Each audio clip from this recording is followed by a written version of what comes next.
Ladies and gentlemen, welcome to the automotive discussion. We've got a panel discussion now. Thank you for joining us. There's 4 people that are joining me here on stage tonight.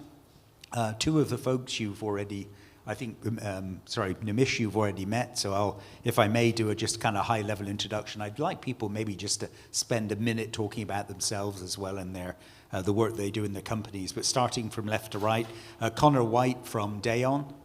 And then next to Conor, we have Henna Kapoor from Visa, and then Nimish from Qualcomm, who you've met earlier, and then Vamsi Putrevu, who's from Mavi.io. So those are the folks that we're having join with us tonight. So I have a number of questions here that I'll be asking of the panel, but I would really like to encourage anyone in the room to step up. You can enter your questions in the application if you like, or if you prefer just to walk to the front. We have this one microphone that I would be happy to share so that other folk can hear whatever question you're asking, because even in a small room like this, it's a little hard sometimes to hear if you're at the back. So with that, maybe we could just start for a quick introduction. Conor, would you kick us off? Sure, thank you. It's nice to meet everybody this evening. So the good news is they put an Irish guy between this and a happy hour, so I'll be pretty brief. It's in my DNA. So Daon is a 23-year-old company. And our focus is on digital identity, identity proofing, verification, and authentication through any and all channels in which an organization does business. And we're all about putting the human back in the transaction, so it's very much biometric based. Okay, so it's finger, face, voice, iris. We some of the largest both national systems and enterprise type systems globally use our technology. We don't brand it ourselves, we embed it into other people's offerings. My role, I started as CTO, then I ran our America's business and realized I prefer to be doing kind of new innovation things rather than the sales job. So I've taken on a global role. We call it strategic initiatives, of which automotive. We're looking at where's digital identity now being embraced by new markets. And for example, as we talk today about connected cars and where it's going, I hope you'll see when we're done with this conversation how identity is really super, super important to the future of these cars. Right, to a point where I don't think people realize yet how important it is. And so that's my role. I lead that for Daon.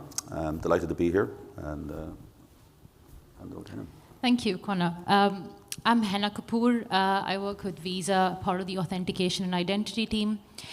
My role is kind of in between product strategy and industry and standards. So I do represent Visa at a lot of the industry bodies, FIDO being one of them, and then try and understand what FIDO's up to from like the fun stuff, W3C, and then feed that into our product roadmap and figure out how we can integrate some of that into our authentication products. I used to be in the Europe team, which is where we've actually done some automotive payment pilots, and I think that's why I'm here. But yeah, I can provide some feedback on what our learnings have been with some of our integrations. Maybe Nimish just a minute. You still have to. No, actually, I put it there. Sorry.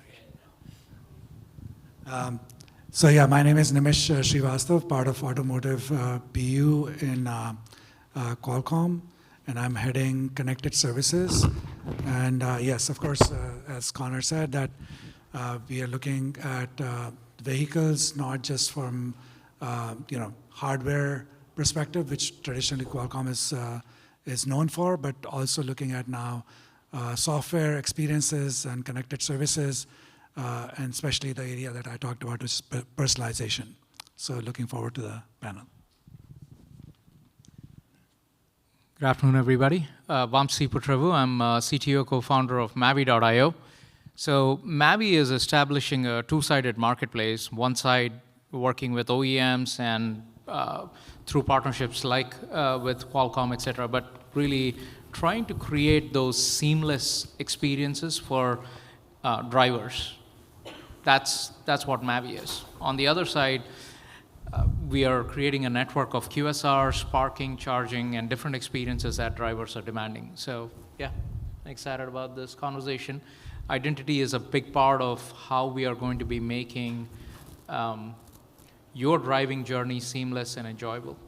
Thanks, Vamsi. Maybe you could hold on to that microphone as I now have this one. So I'm going to kick off some questions. As I said, if folk have something they'd like to ask, please don't hesitate to raise your hand.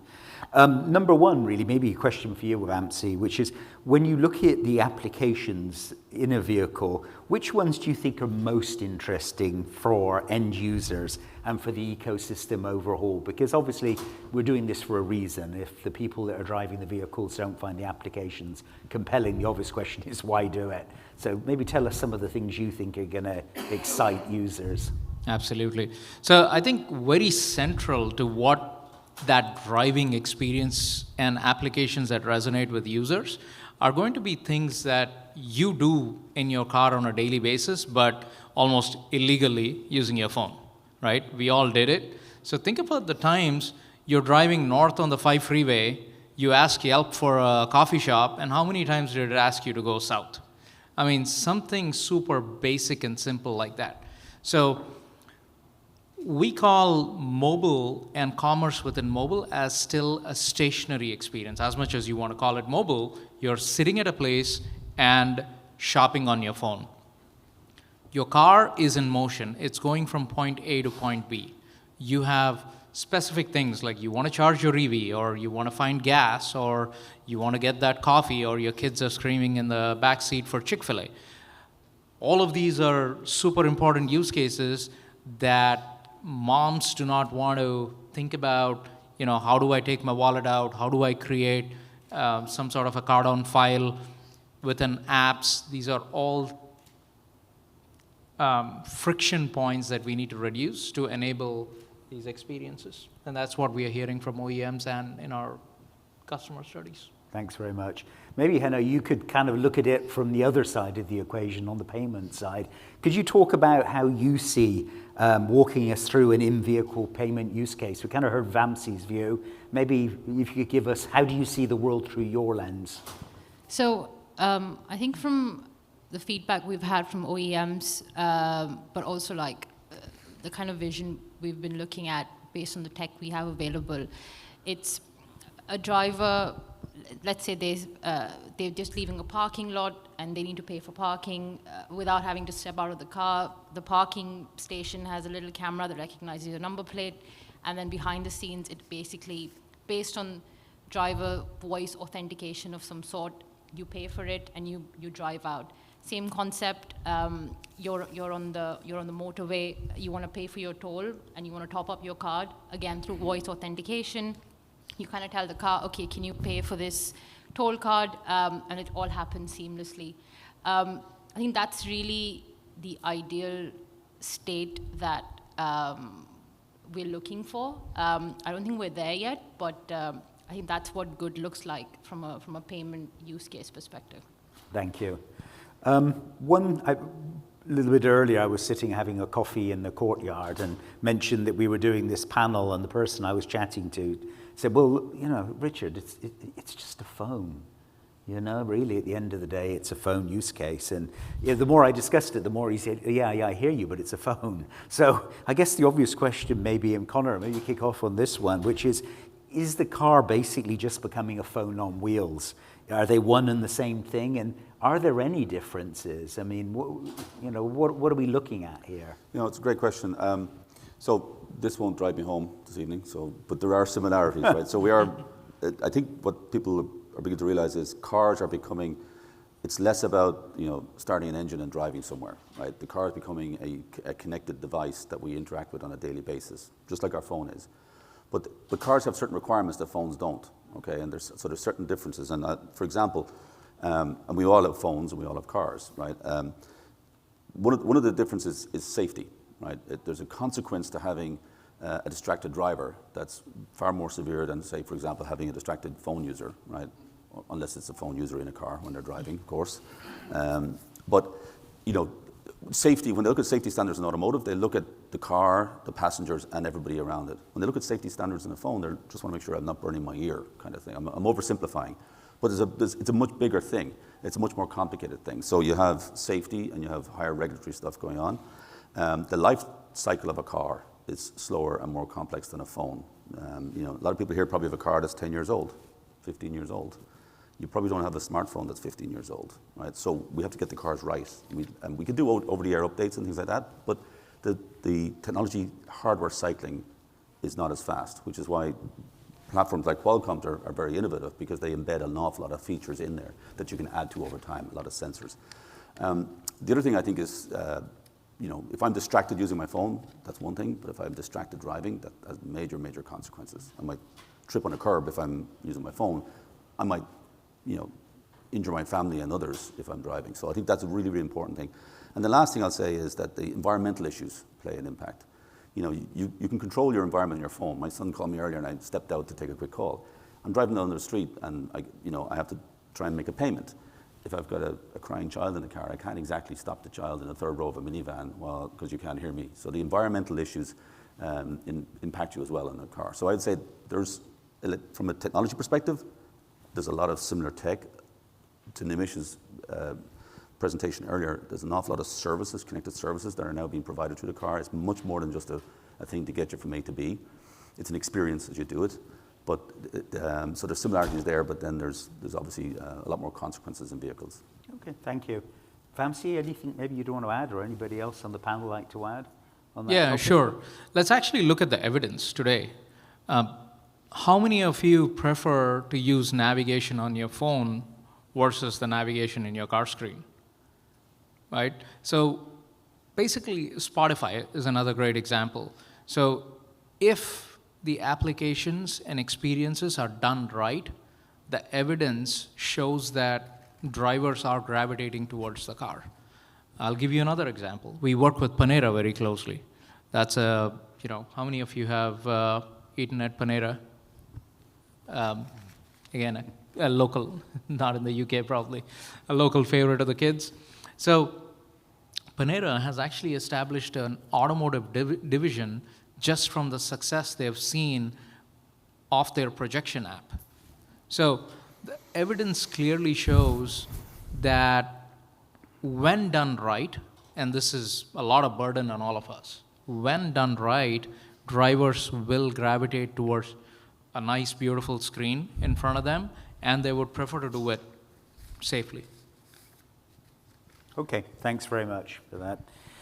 Maybe Nimish, looking towards yourself here, when we're authentication, obviously this whole event, authenticate, it's somewhat of a topic. When you look inside the vehicle, one thing that is somewhat different between a vehicle and a phone is there's usually, often I should say, more than one person in the vehicle. And I guess the obvious question is, do you really need to authenticate more than one person?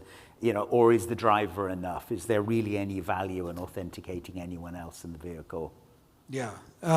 So I already gave one example during my presentation that when you are driving with your friend, for example, and you want to take some actions within the car, especially related to payments, but it could be anything.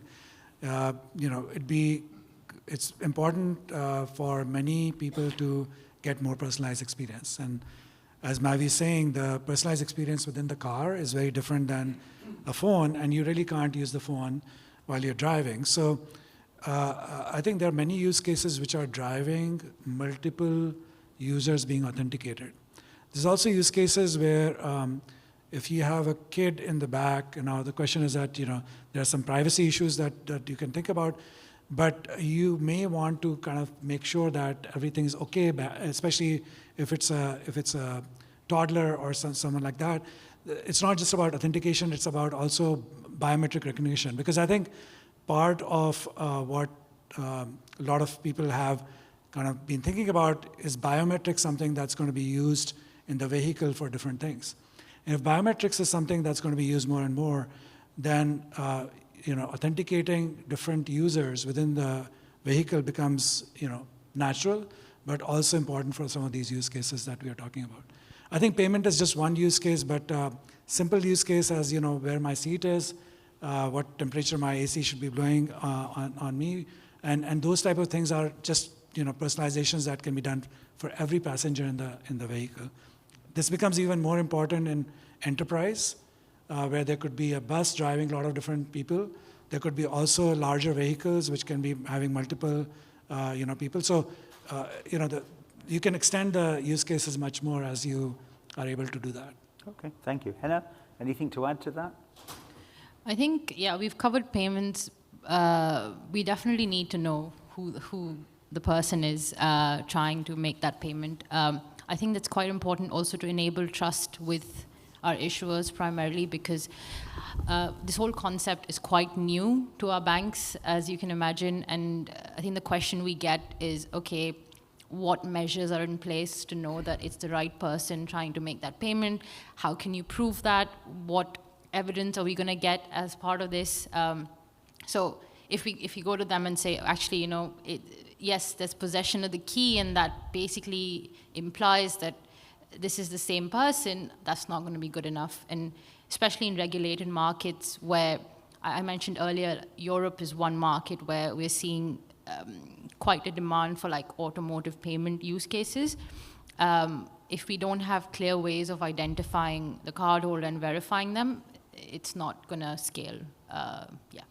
So it's back to that kind of almost trust, where people are saying, if I'm paying for it, then you need to be somewhat confident it's the person who's paying that should be paying, as opposed to, okay, fair enough. Which I think leads to another question, which is back to the mechanics of how you identify the people in the vehicle. And obviously, one of the technologies that David touched upon is biometrics. And again, as I was having this conversation earlier in the day, the topic of biometrics came up, and that particular person said, well, you know, I really don't see them in a vehicle. It doesn't feel like it's a great fit. So maybe, yeah, which was interesting because I've heard kind of the contrary, but maybe you could comment on this, Conor, which is when you look inside a vehicle, it seems like biometrics, whether it's face or whatever, would be a real natural way to do it. But clearly the car is somewhat special. And as you said, you know, you're not looking for distraction here.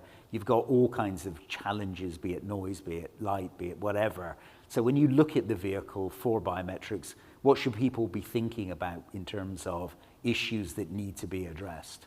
No, great question. So a vehicle, as I said earlier, probably the biggest concern will be the environmental side of it, because the environment, as you're driving, you're in a tunnel, maybe not as much light, noisy roadway, cars honking, kids crying, and so on. So there's impacts on both facial recognition and voice, but these are manageable when implemented correctly, right? So it's not that it's not that it doesn't work, it's just that it's a different, you're not able to control and move to a less noisy environment just because, you're driving a car. How many people, the other thing I worry about is the fallback mechanism, because nothing is 100% and nobody should tell you it is. So how many people here, drive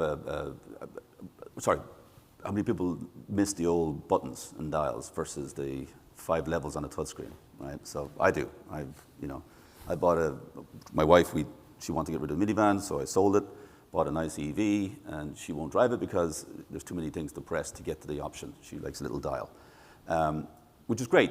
But if I'm trying to authenticate my voice and it doesn't work, and then I have to go select, enter, in order to enter my password or PIN, I mean, that's not going to work because I'm not driving. So you have to, with my phone, if my face doesn't work enough, I just enter my PIN and I'm good to go again. That's not something that we can really do in a vehicle, right? But it also brings, and I think interoperability is an important thing as you move, because as we look, and maybe we'll talk about this towards the end, this continuity, this idea of if I'm the key, if I'm the actual key to the car now, then I can move laterally across the automotive ecosystem without having to take a fob with me. So biometrics are a very powerful enabler for those kind of scenarios. So I think they're ideally suited to the automotive ecosystem. We just have to look at the one thing I'd be most concerned about is the environmental, and then payment with face could have a stronger value threshold than say voice, where maybe the actual accuracy wouldn't be as good depending on the environment and stuff like that. So it's mostly environmental at the end of the day. Hopefully that answers the question. Yeah, thanks. Again, Henna, something you'd like to add on that? I think just the question around biometric, I think that's, like I said, I probably said that, but it is the ideal state. However, there are challenges, and the biggest one, based on some of the implementations we've seen, is OEMs we haven't figured out what the best standard to kind of pick up for this is, and I think that's kind of where FIDO might actually fit in nicely. But we do need some kind of specifications that OEMs can, follow. I think to your point, like what's the success rate we're looking for from a biometric perspective? There needs to be a benchmark that needs to be verified. OEMs need to be comfortable with it. We need to test it out. So I think with standardization, we can kind of solve some of those questions. But yeah, we have to figure out how to kind of progress with that. But yeah, I think standardization is probably an answer to some of those challenges, in my opinion. Okay, thank you. Maybe we could still stay with you, Anna. When you look at automotive, almost by definition, it is a worldwide thing. I mean, clearly, every country in the world has vehicles, and clearly there are differences not just in the needs of the vehicles, but legislation, etc. So when you look at authentication in particular, clearly payments authentication go somewhat hand in hand, how should people be thinking about these geographic differences? Are they small? Are they large? Are they important? Or are they kind of things that are a secondary problem? I can give you a payments point of view about that again, but yeah, so for payment authentication, we have regulations that do require, like in Europe, PSD2 requires two-factor authentication. So if we were to do payment authentication in Europe, that's something to keep in mind, which is why in an automotive scenario, that's one of the first questions we get, okay, how are we going to solve for 2FA? I think India is another similar market where authentication is required by law. So from a payments perspective,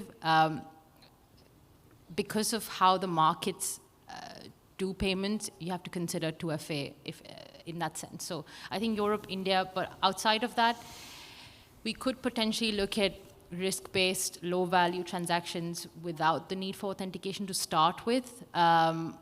But even then, I would think issuers need sufficient signals to know that they can trust this transaction. So even though it may not be 2FA, but we need to figure out a way to communicate to them that this is still the same cardholder, and that they can allow for this to be approved, basically. Okay, thank you. And Vamsi, I mean, clearly you're delivering services, I think, at a worldwide level. So how do you see things through your lens? Yeah, absolutely. So there are a few layers to that to unpack. So as Hannah was saying, like if you look at SCA requirements and compliance requirements in Europe, which is, what do they say? You need to have something you know, something you have, and something you are. So these are the three questions that you'll have to, at least two out of the three that you have to answer or be able to answer when you're in the car. So from an authentication standpoint, though, Visa especially has come out with delegated auth, which we have been able to actually work with and integrate into the process, right? So delegated auth, SCA, and different regions bring in different requirements. So from our standpoint, working with strategic partners like Qualcomm, who have, bring in some of the biometrics and FIDO, who bring in the standards, is super helpful for us. We are e-commerce experts. We bring in the marketplace. We can bring in the network of retailers in every region, but unlocking identity, unlocking from an OEM and from a customer standpoint, that's what we're relying on the partner ecosystem for. Great, thank you. We've talked a lot about payment. It's kind of right front and center. I guess that's kind of natural, right? It's where the money seems to be. But maybe, Nimish, when you look at the automotive opportunity, if we maybe for a moment put payment aside, what are the other opportunities for revenue generation inside the vehicle? Is that it? I mean, it's like advertising, it's the killer use case, or are there other things people should be thinking about? Yeah, I think it's a good question, and I think the two things that I always think about is intent and context. So what's the intent of a user, especially when it comes into vehicle? You have certain intent when you're driving the car, you're going somewhere, and then what's the context, where you are, what might be the environment, etc. So based on that, a lot of things can be driven through the vehicle, right? So what actions can be driven through the vehicle? So that's one area where I think there can be services that can be monetized based on that action. We talk about, of course, ordering food, etc., as one part of it, but what else can be done? So that's an area to think about. And the vehicle itself is also driving a lot of context. Something's happening in the vehicle that you need to know. How do you know that? How do you kind of tie it into things that you want to do? That's another area of, and again, all this ties into personalization, which means authentication, which means the car or the system in the car has to know who you are. So I think those are the type of things that one needs to think about. Certainly, transactions will be the main area, main place where monetizing takes place. But outside the car also, if it's your personal data that's going to, say, a third party, insurance is a good example. I know insurance is slowly kind of getting into the area of usage-based insurance. But many times the issue has been that they don't know who is in the car, who's driving the car. Associating that data with the user becomes super important. So that's another area outside the vehicle that will drive the monetization. By personalization, of course, you can drive the content. So, more personalized the content, the higher the value for the user, which means you can monetize that as well. There are now companies that are starting to kind of look at the intent of the user, the context of the vehicle, context of the environment, and be able to drive certain actions into the car through offers and things like that. One quick example is that if the context is, if the intent is you're driving a long drive, let's say you're going to Vegas, right? That's a long drive from San Diego, and the context is that you have X number of hours to drive, and your intent is that your calendar might show that you're going for a conference, just as an example. If all that intent is known, then you could potentially start interacting with the user by giving certain actions that you could do in Vegas, as an example. And this really gets even more interesting when Gen AI comes into picture, but because now you can have a conversation in the car, which can again drive these type of use cases, which are all tied to you as a person. Okay, and I think we'll come back to that question in a minute, but I'm pleased to see that we got a couple of questions from the audience here, so these will be jump balls, so you can just go for them. Ideally, what relationship would you want the car to have to the mobile phone?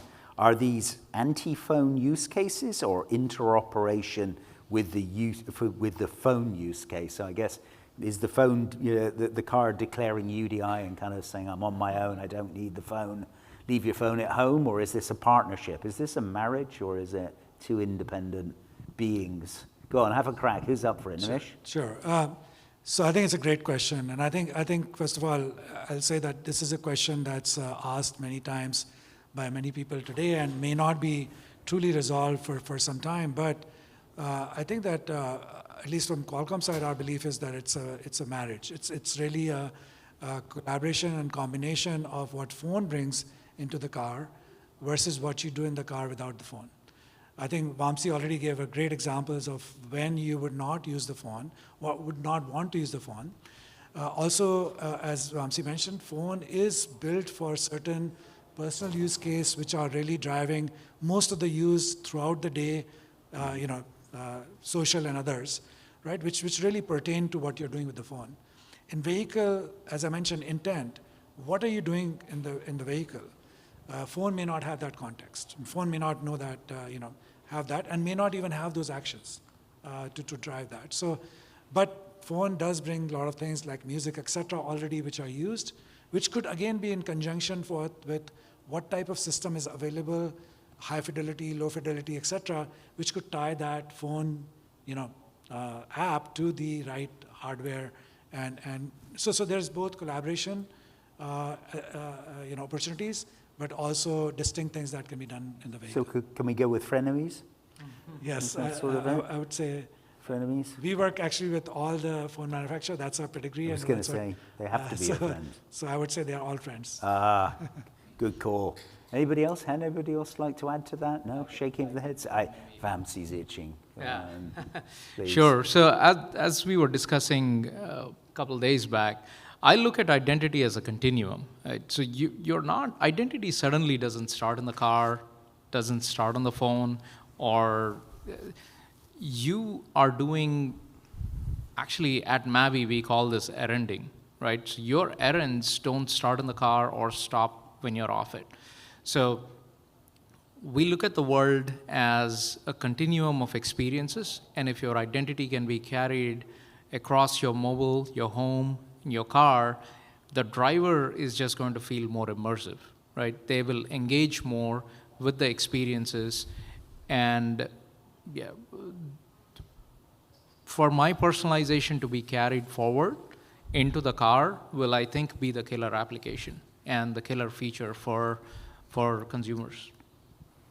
Yeah, maybe Conor, do you want to comment on that? We've opened the door on continuum now, so let's just go down that path. I was going to save that to the end. So we talk a lot about identity continuity, which is, put the human in the transaction. I am the key, right? So, and whatever device is going to accept my attestation of myself will take on whatever I needed to do.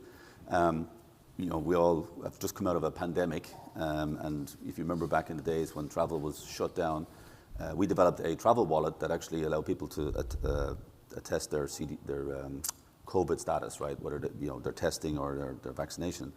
But part of that caused us to look at the whole travel journey, right? Because the global travel was stopped, and we discovered, through a lot of analysis and talking to partners like American Airlines and British Airways and Qualcomm and others, we discovered a whole series of places where the person's identity is really, really important for them to go on that journey, from booking their Uber or their taxi to paying for it, to the airport environment, to buying goods before they get on the plane, to getting on the plane, getting off the plane, getting your hotel, checking in, getting your key.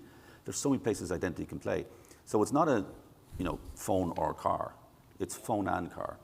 It's where am I at the time? What's the tool I'm using at that time to do the job I need to get done? Well, if I'm, sitting in the airport lounge, it's probably my iPad watching a movie. But if I'm driving to the airport, it's my car. My identity should move across all of that. So that we call that identity continuity. This idea that you can take your identity where you go, and and the system's personalized to match who you are at that time. Okay, thank you.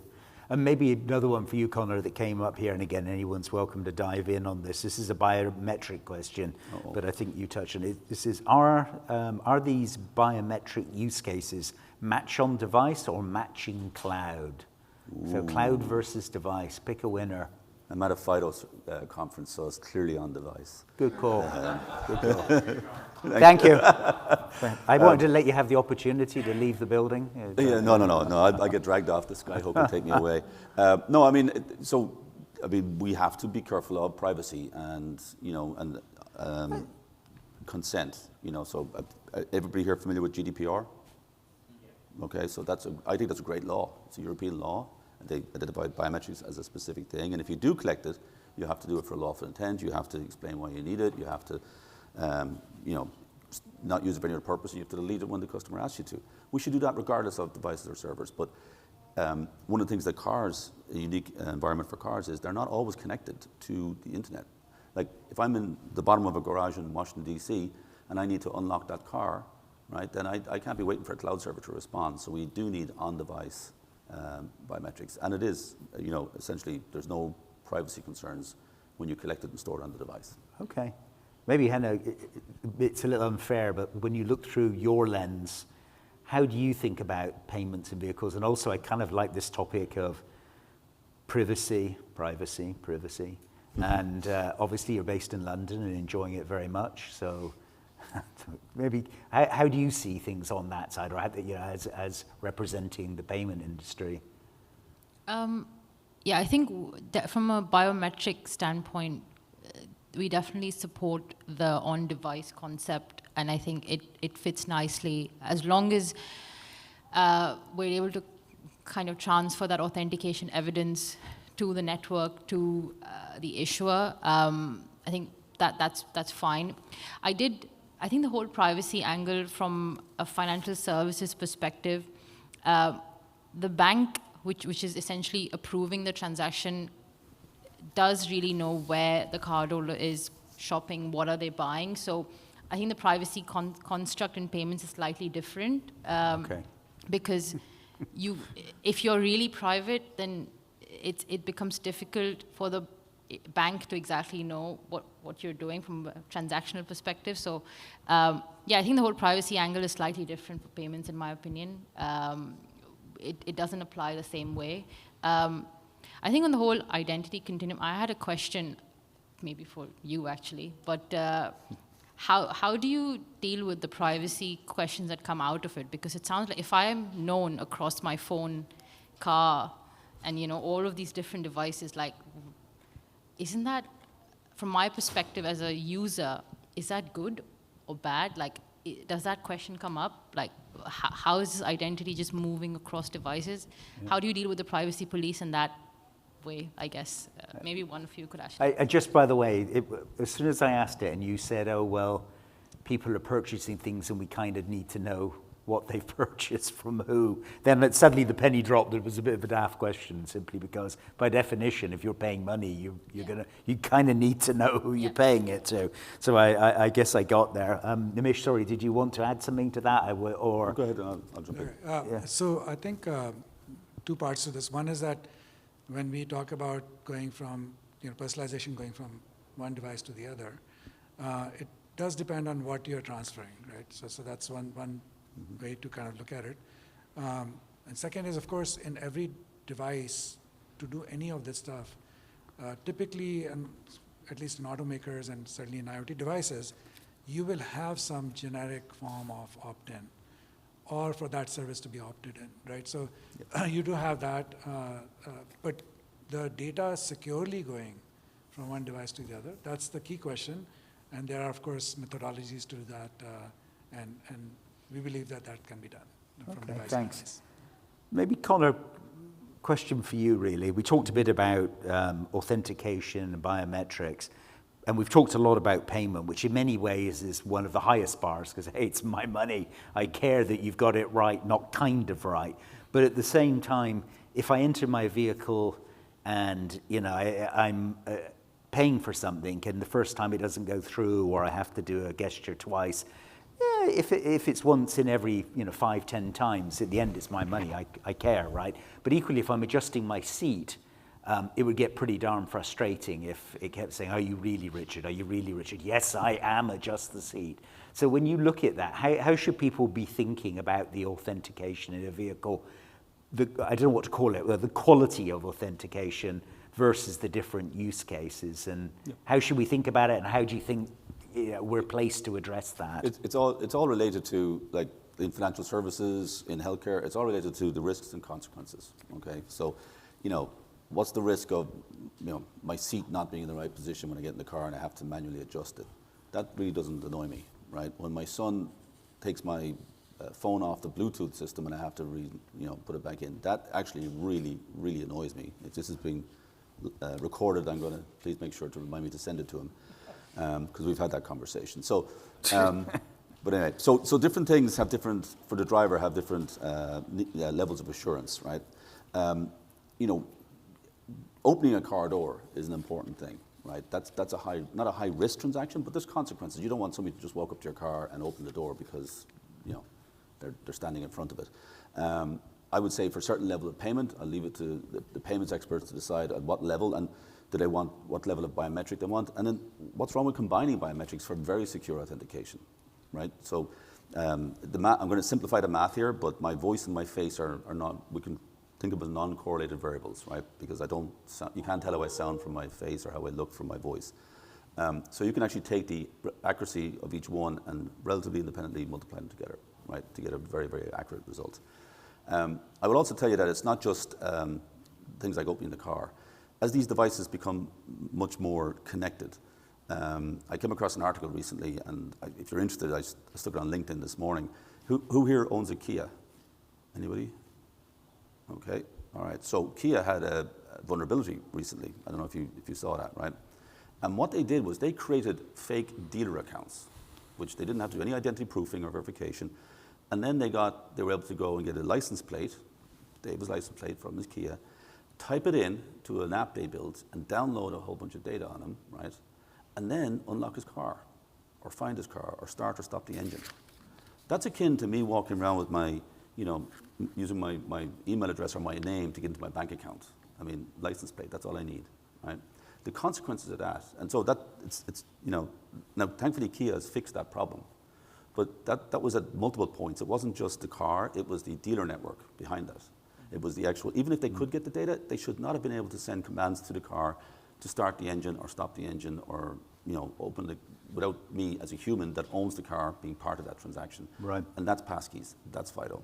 And that's a transaction of consequence. Thank you. So. Yeah, it was that new report, again, I saw some of the information on it. And as you say, it kind of highlighted that the cybersecurity issue on a vehicle there's so many ports of entry inside the vehicle that just have to be comprehended. And one of them, that particular case, was related to dealers, but equally it could be cloud to car. I mean, there's potential opportunities there. And I think, sorry, Richard, car manufacturers make great cars, but they're just beginning to move into the digital realm. And it's digital getting realm. connected, right? And that brings with it.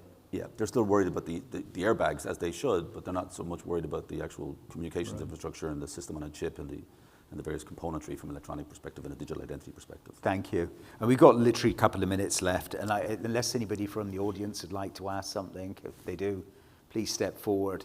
If not, I'm not seeing any hands. Maybe we could, I don't think any panel would be complete with at least one AI question. It's almost mandatory. It shows that I'm clearly keeping up with the Joneses here. So generative AI and the impact, and I think, I wasn't sure if it was Nimish or Conor touched on it, but again, I throw it up for the panel here to discuss. Where does it fit in? Or are we just force-fitting AI into the conversation because we feel we need to? I mean, is there a play for it in this? I don't know, Vamsi, maybe start with yourself. Yeah, it's contrary to force-fitting, I think it is supernatural.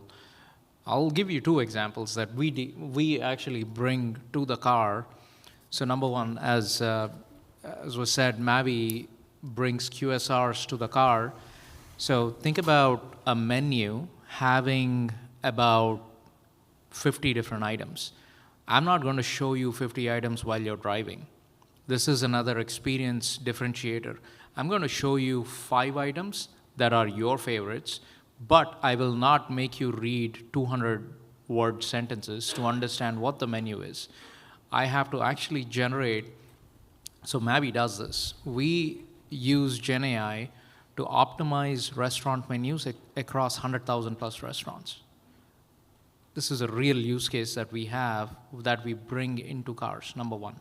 Number two, as you're driving down, touch is great. We all like touch. The touch screens, IVIs are great.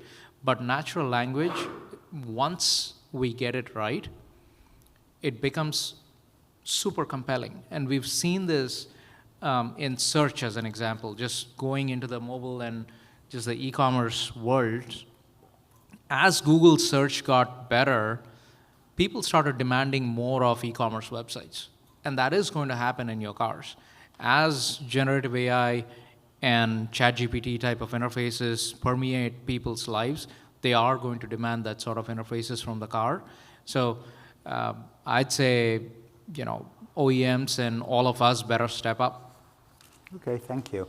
Actually, maybe I've got one last question. Oh, Nimish, you wanted to add something, Nimish, because the next question was for you. So go. I just wanted to add a few use cases on GenAI. I think besides the payment use case, I think we talked about the personalization in the car seat, etc. Right? You could certainly start talking to the car about doing things in the car, right? Mm-hmm. Open or lower my window and things like that, and that does require, first of all, very high accuracy, but also, requires that, and again, if it's personalization-based things, then it requires authentication to a high level. Second area is things like, if something is happening in the car, I want to know what it is. Now LLMs or GenAI can, generate your sort of index for all your, manual. You can kind of ask the car, what is this light that I'm seeing in the car? And it can respond back because it has all that knowledge through parsing through, those type of things. And that can be extended to other type of use cases for things which are being generated in the car and issues that you might have in the car. Yep. Any more on generative AI? So one quick comment, if I may. So as I did my postgrad in AI, and 30 years ago, That's a flex. I was 6 at the time, clearly. And it's just fascinating to see how far it's come since then. But it's not just Gen AI; it's actually AI in general, right? So we're social people. Humans are social. I mean, people who live alone don't live a long time generally, right? We crave social interaction. And as the cars are developing, we're going to find Gen AI, the idea of having a conversation and talking to something that can answer your questions and tell you about where you're going. And I can see a ton of things, but I can also see regular old computer vision, and data science saying, you know what? You're driving too fast for this time of day. You're usually tired. You haven't ordered your coffee yet because we can track that. You need to slow down a little bit, or please be careful because this road up here. So there's a whole lot that AI is going to bring, not just the Gen AI element, but the Gen AI element. One of the things I'm looking forward to is getting in a car and never being lonely on the drive. Right? There's days when I want to be lonely, by the way. Wow. But you know what I mean? You could start interacting with the system and it'll start telling you things, and so I just think it'll be wonderful. So I guess by the time we have truly autonomous cars, then by definition we have all the time in the world to sit there and purchase and browse and you may want to go out there and right. You may want to talk to your therapist. Thanks. I've got one last question here. I see we do have a couple of minutes, and it's from Brett, targeted at you, Nimish. So it's I'll read it verbatim, try not to mess it up. You mentioned tokens being the identity object for drivers and passengers. Have you considered having these tokens being public ledger NFTs that can have value, sounds very cryptocurrency to me, and use these outside the car via public ledger infrastructure? Wow. Wow. That's not a loaded question, but if you'd like to go for it. First of all, let me kind of start by saying Qualcomm does a great job on blockchain implementation on chipsets. So anyone who wants to do something and try something in this area, you should talk to Qualcomm. I think that the tokens are really representing users and their personalization part. We've not considered this going to the extent that you're taking this to on. Certainly, a ledger is a great example, a great thing to be tied to that token, or be part of the token being part of that. The ledger being part of that token, because you could tie things which are outside the vehicle, which are important to you through that ledger, and especially things which are which are authenticated in different places. But going to the NFT, and I don't know about that. I think that's something that we may have to really think about. That's taking it a little bit too far, I would say, at this point. Anybody else want to call on non-fungible tokens? No, that's us Not done touching then. that. I think we're just going to end on that while we're ahead. So I'd like to thank everyone for their time. Thank you for the panel. Thank you to Conor. Thank you to Henna. Thank you to Nimish. Thank you to Vamsi. Thank you to the audience for your time. Thank you.